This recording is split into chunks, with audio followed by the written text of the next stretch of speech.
बिस्मिल्लाहिर्रहमानिर्रहीम नहमदुहु व नुसल्ली व नुसल्लिमु अला रसूलिहिन नबिय्यिल करीम अम्मा बाद फ़अऊज़ु बिल्लाहि मिनश शैतानिर रजीम बिस्मिल्लाहिर्रहमानिर्रहीम फ़स्अलू अहल ज़िक्र इन कुंतुम ला तअलमून।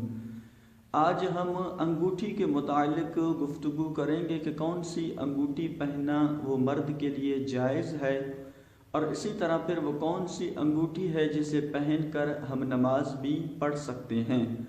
देखिए, मर्द के लिए सिर्फ चांदी की वो अंगूठी जो 4.5 माशे से कम की हो और वो एक ही अंगूठी हो, तो ये पहनकर आप नमाज भी पढ़ सकते हैं और ये अंगूठी पहनना भी मर्द के लिए जायज़ है। लेकिन अगर 4.5 माशे या इससे ज़्यादा की अंगूठी हो तो ये फिर जायज़ नहीं है। इस अंगूठी को पहनकर नमाज पढ़ना भी ये मकरूह है। इसी तरह फिर अगर चांदी की अंगूठी हो और 4.5 माशे से कम की भी हो, लेकिन इस तरह की अंगूठियां आप 2 पहने हुए हैं, तो ये भी जायज़ नहीं है, चूँकि एक ही अंगूठी जो 4.5 माशे से कम की हो और चांदी की हो तो वो अंगूठी आप पहन सकते हैं। एक से ज़ायद अंगूठियाँ आप नहीं पहन सकते, इसकी इजाज़त नहीं है। इसी तरह फिर बग़ैर नग के बाज़ लोग अंगूठी पहनते हैं, लेकिन वो बग़ैर नगीने के, बग़ैर नग के अंगूठी पहनते हैं, तो ये भी जायज़ नहीं है और इस तरह की अंगूठी पहनकर आप नमाज भी नहीं पढ़ सकते। इसी तरह पर पीतल, लोहे वगैरह की अंगूठियाँ वगैरह ये भी मर्द के लिए जायज़ नहीं है। इस तरह की अंगूठियां पहनकर भी आप नमाज नहीं पढ़ सकते।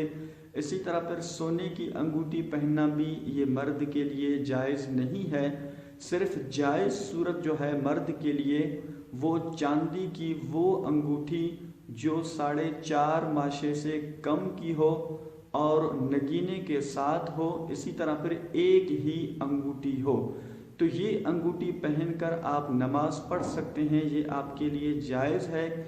इसके अलावा फिर सोने की अंगूठी हो या लोहे पीतल वगैरह की अंगूठी हो या चांदी की वो अंगूठी जो 4.5 माशे या इससे ज़ायद की हो, या फिर इस तरह 2 अंगूठियां पहनने, तो ये सारी सूरतें जो हैं ये नाजायज़ हैं और इस तरह की अंगूठियां पहनकर आप नमाज भी नहीं पढ़ सकते।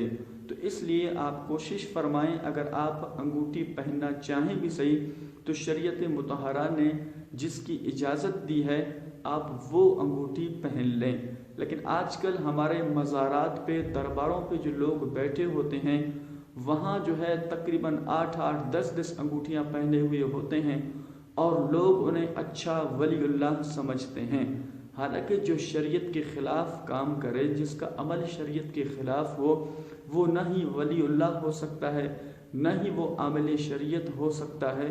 तो इसलिए आप कोशिश करें कि शरीयत को फॉलो